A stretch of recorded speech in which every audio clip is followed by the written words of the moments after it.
Hola mis amigos, ¿cómo se encuentran? Me alegro de saludarles.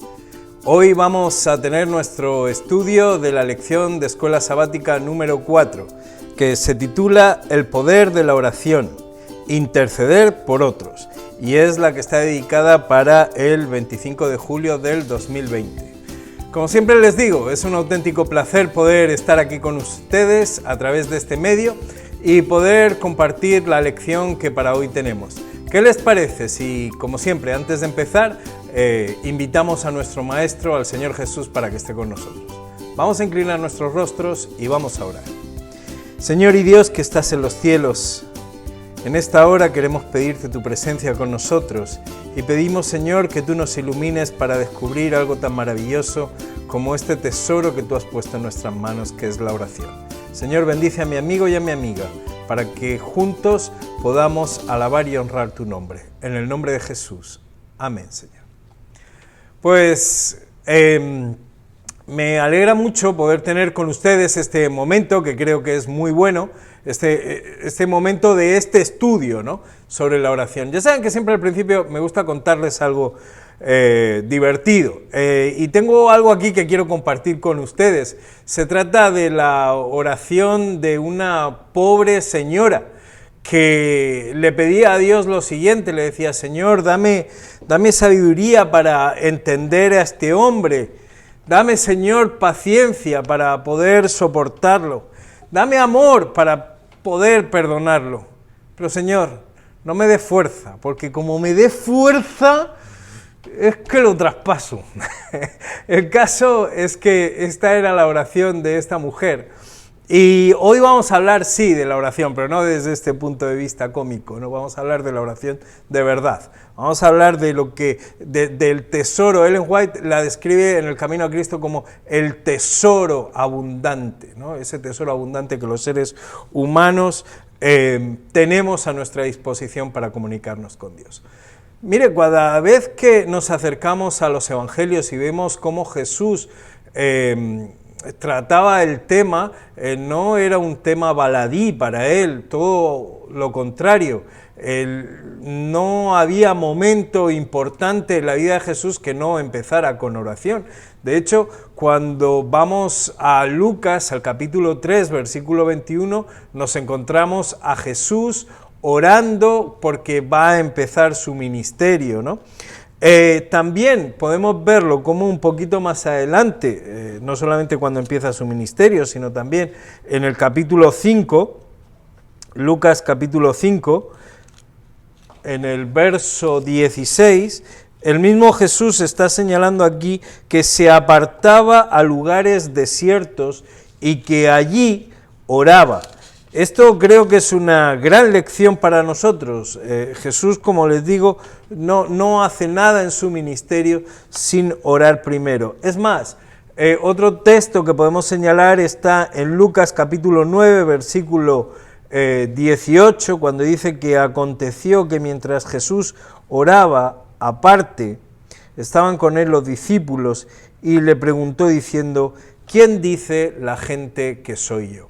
Saben, esto anunciaba Jesús a sus discípulos que él iba a morir y que al tercer día iba a resucitar. Así que tanto en el principio del ministerio de Jesús como en todo el mismo, como al final en la obra más importante, la de dar su vida por cada uno de nosotros, Jesús no hace otra cosa nada más que orar antes de dar cualquier paso. Miren, la oración es que tiene este sentido, y esta es, por decirlo de alguna manera, la primera parte de nuestra lección, ¿no? La oración nos conecta precisamente con el cielo. Y este aspecto, como les digo, es bien importante. ¿Por qué? Porque entramos en una dimensión desconocida para el mundo. Cuando el ser humano entra en contacto con su Creador, de repente el ser humano se mete en la mente de Dios, nos metemos en el pensamiento de Dios. Así dirá el apóstol Pablo lo siguiente.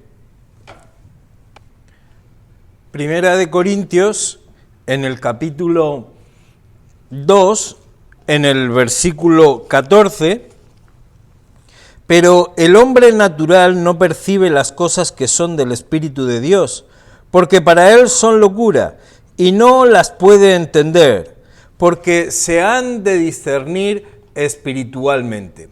Cuando estamos en el pensamiento de Dios, evidentemente, como digo, entendemos de manera diferente las cosas de Dios.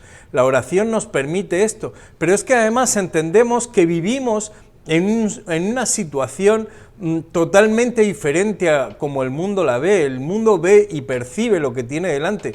Nosotros, los que somos personas espirituales tocadas por la gracia del Espíritu Santo, somos capaces de discernir el gran conflicto que, por ejemplo, nos revela Apocalipsis capítulo 12, o como dice Efesios en el capítulo 6, versículo 12 también, porque no tenemos lucha contra sangre ni carne, sino contra principados, contra potestades, contra gobernadores de las tinieblas de este siglo, contra huestes espirituales de maldad en las regiones celestes. Así que esto es una de las cosas que, como digo, la oración al conectarnos con el cielo provoca esto. Pero es que además también nos mete no solamente en el pensamiento de Dios, sino también en los planes de Dios. Cuando uno es capaz de orar, puede discernir esos planes de Dios y te das cuenta que, bueno, ya desde Juan 3:16, el plan de Dios es la salvación de todo el mundo. Dios no quiere que nadie se pierda y además el Señor tampoco retrasa su salvación. El apóstol Pedro lo describe en 2 de Pedro 3:9 con: el Señor no retarda su promesa, según algunos tienen por tardanza, sino que es paciente para con nosotros, no queriendo que ninguno perezca, sino que todos procedan al arrepentimiento. Dios no quiere que nadie se pierda, y el cristiano que ora ha de entender que Dios tiene un gran plan, y ese plan es el de la salvación de todos los seres humanos. No solamente mi salvación personal, sino la de todos los seres humanos. Eso es lo que Dios pretende. Cuando Jesús murió en el Calvario, Él derramó su sangre no solamente por un grupo de personas, la derramó por el mundo entero. Eso decía Juan 3:16. Y por lo tanto esto me hace entender que mis planes personales, mis planes egoístas, que yo pongo delante de Dios en mi oración, son secundarios.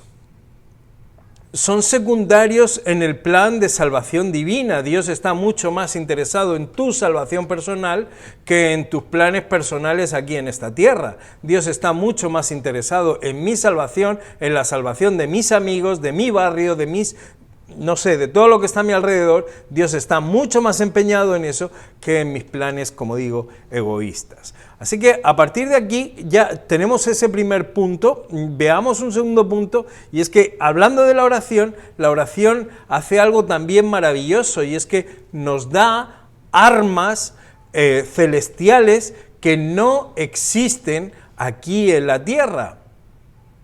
Esto parece una película no sé, de Star Wars o algo así, lo que acabo de decir, pero no es así. Lo que estoy señalando es que Dios nos hace. La señora White habla de que las llaves de los portales de bendición del cielo, algo así dice ella, ¿no? Entonces, eso es la oración abre esto, la oración abre esos portales de bendición o esas ventanas de bendición. Por eso ella se asombra cuando ustedes leen ese capítulo del Camino a Cristo, la señora White se asombra de que oremos tan poco. Ella dice que los ángeles del cielo llegan a pensar cómo el Hijo de Dios necesitaba tanta oración y ellos, que son mortales pecadores, oran tan poco, ¿no? ¿Cómo restamos tanto el tiempo y el espacio para poder hablar con nuestro Creador, para poder hablar con nuestro Redentor, ¿no? Usted piense que el diablo le tiene pánico a la oración y hace todo lo posible por desviar nuestra atención para que usted no ore, para que usted esté alejado del cielo. Se lo vuelvo a decir, la única manera en que usted puede estar conectado con el cielo es esto tan maravilloso como es la oración. Así que, amigo mío, cuando el apóstol Pablo dice orad sin cesar, está diciendo algo, ¿no? Que no perdamos nuestra conexión con el cielo, que no sea una conexión fluctuante, que no sea una conexión intermitente, mejor palabra es esta, intermitente, ¿no? Y a veces con unos intermedios larguísimos, no. El Señor nos está diciendo que estemos en conexión con ello, porque además de, como digo, de que el diablo tiembla cuando hay un pueblo, cuando hay una persona que ora, también es cierto que al que ora, uno adquiere una comprensión de la vida, y si me dejas decirlo también, y de la muerte, asombrosas. Es diferente, ¿no? Esa manera de concebir, como digo, lo que es la separación, ¿no?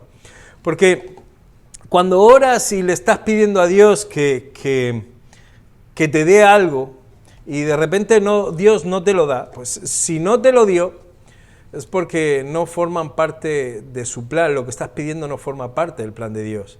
Y en todo caso, probablemente lo que está es apartándote del plan, del camino, del propósito divino, ¿no? Y por eso Dios a veces no nos da las cosas. ¿No las dio? Pues no las dio, Él sabe por qué no las dio.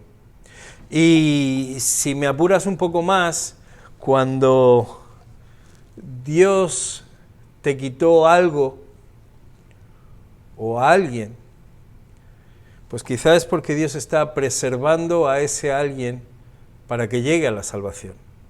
Y sé que esto es muy arriesgado decirlo desde aquí, ¿no? Pero quizá Dios nos guarda, Dios, como digo, nos preserva, porque Dios conoce todos los futuros posibles y Él no quiere que perdamos esa salvación. Sé que estoy hablando, extralimitándome con lo que estoy diciendo, pero tengo esa impresión o esa sensación, ¿no? Evidentemente ninguno de nosotros podemos decir aquí quién sí, quién no tiene la salvación, ¿no? Dios solamente lo sabe. Y responder preguntas será Él también el que las responda cuando seamos salvos, ¿no? Mira, a veces es cierto, somos pretenciosos también como cristianos, o somos... a veces me duele, lo comentaba el otro día, me duele cuando escucho a ciertas personas de que si crees en Dios nada malo te pasará. Si crees en Dios, la pandemia no vendrá hacia ti. ¿Y cómo le cuentas eso a los creyentes que han muerto por el tema de la pandemia? O a los, no sé, predicadores, pastores, ancianos, responsables de iglesia, que están sufriendo también la pandemia, o que se han ido por la pandemia. ¿No creían en Dios? ¿O tú crees mejor que lo que creía él o ella? Yo no lo creo. Simplemente que creo, te vuelvo a decir esto, que Dios tiene planes y propósitos que los seres humanos no conocemos y a veces nos pillan como un jarrazo de agua fría, ¿no? Pero algún día Él responderá esas preguntas. A lo que hoy estamos llamados es a estar en conexión con Él y cada vez necesitamos más en los tiempos que vivimos de esa conexión, de esa oración, para poder conocer su voluntad. Es más, en momentos tan difíciles como estos, también hay algo que creo que sería una tercera parte, ¿no?, de esta lección que deberíamos señalar, y es poder encontrar el gozo de lo que significa la intercesión, ¿no? El gozo de interceder por otros. Cuando leemos al apóstol Pablo en la epístola, no sé, a los Efesios, en la epístola a los Colosenses o en la epístola a los Filipenses, nos encontramos al apóstol Pablo intercediendo por las iglesias y pidiendo por una y por otra. Nos encontramos al apóstol Pablo que está llevando adelante un ministerio en el que pocas veces tú ves que haya una oración en la que está pidiendo por él.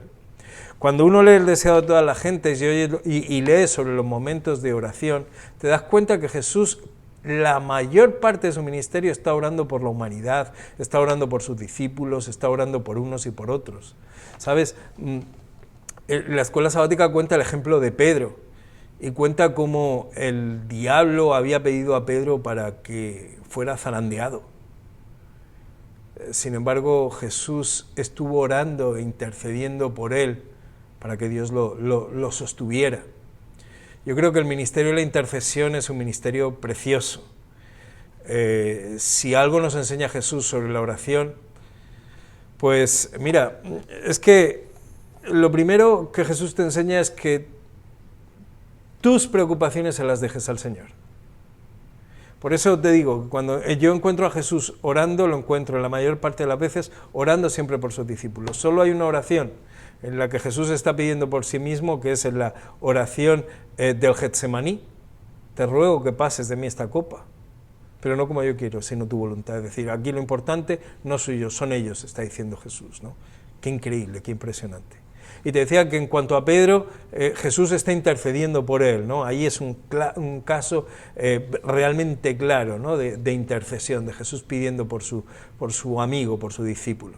Y qué importante es esto, cuando digo, dejamos que Jesús se preocupe por nuestras cosas personales, buscar el reino de Dios y su justicia, primeramente, y el resto de las cosas os serán añadidas. Cuando yo soy capaz de interceder por los demás, cuando yo soy capaz de estar orando por mis amigos, ese es un ministerio gozoso. Ese es un ministerio en el que aparto lo que es mi egoísmo y estoy pidiendo por los demás, ¿no? Y entonces ahí me gozo porque Dios obre en otros y porque Dios responda a las oraciones de otros. Yo estoy orando por ti, estoy orando por tu esposa, por tu esposo, estoy orando por tus hijos. Y cuando veo lo que está sucediendo con tus hijos o cuando veo lo que está sucediendo con tu carrera profesional, me alegro y bendigo a Dios por ello, ¿no? Sabes, cuando somos capaces, como te digo, de estar intercediendo los unos por los otros, descubrimos cuál es la voluntad de Dios y descubrimos cómo esa voluntad se convierte en paciencia en cada uno de nosotros y aprendemos lo que es la paciencia en sí. ¿Sabes? Filipenses, te decía antes, en el momento en el que Pablo está pidiendo, intercediendo por los de Filipo, dice el capítulo 1, vamos a leer ya un poquito más abajo, desde el versículo 9, ¿no? Que dice, y esto pido en oración, que vuestro amor abunde aún más, y más en ciencia y en todo conocimiento, para que aprobéis lo mejor, a fin de que seáis sinceros e irreprensibles para el día de Cristo, llenos de frutos de justicia, que son, por medio de Jesucristo, para gloria y alabanza de Dios. Yo creo que esto es maravilloso, un hombre que está pidiendo por el gozo, que está pidiendo porque le vaya bien a la iglesia, porque le vaya bien a aquellos que tanto ama. Y si te das cuenta, esta es su oración. Él dice que está pidiendo constantemente, se lo dice a las diferentes iglesias, que está constantemente pidiendo por ellas. Hermanos, yo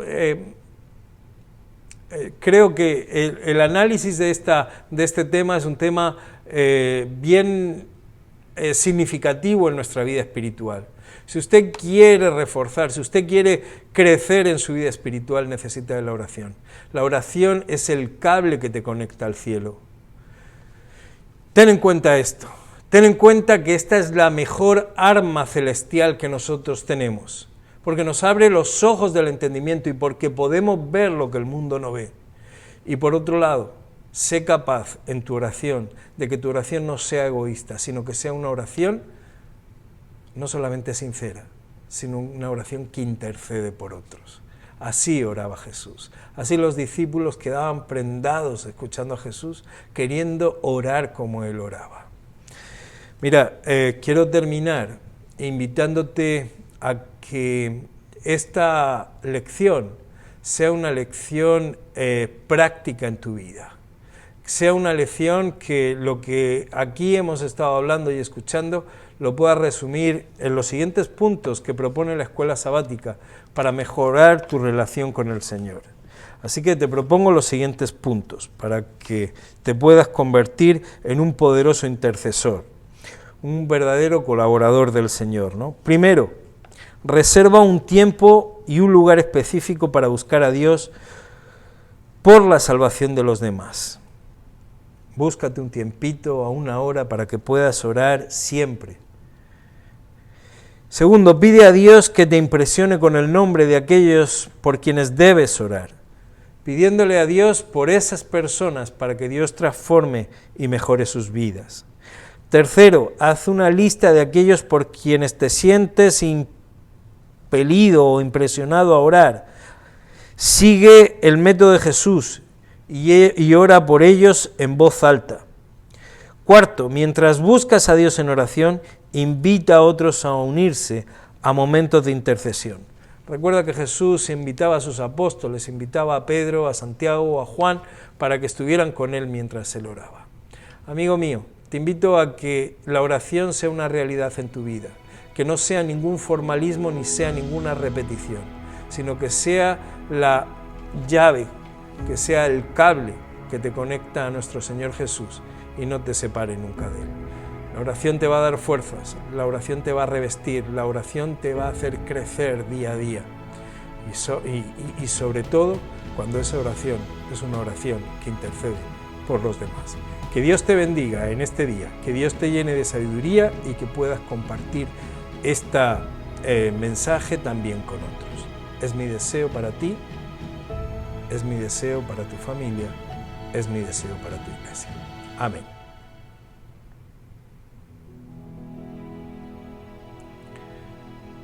Síguenos en nuestro canal en Facebook, suscríbete a mi canal y todos estos mensajes te llegarán en el momento en el que sean realizados. Dios te bendiga.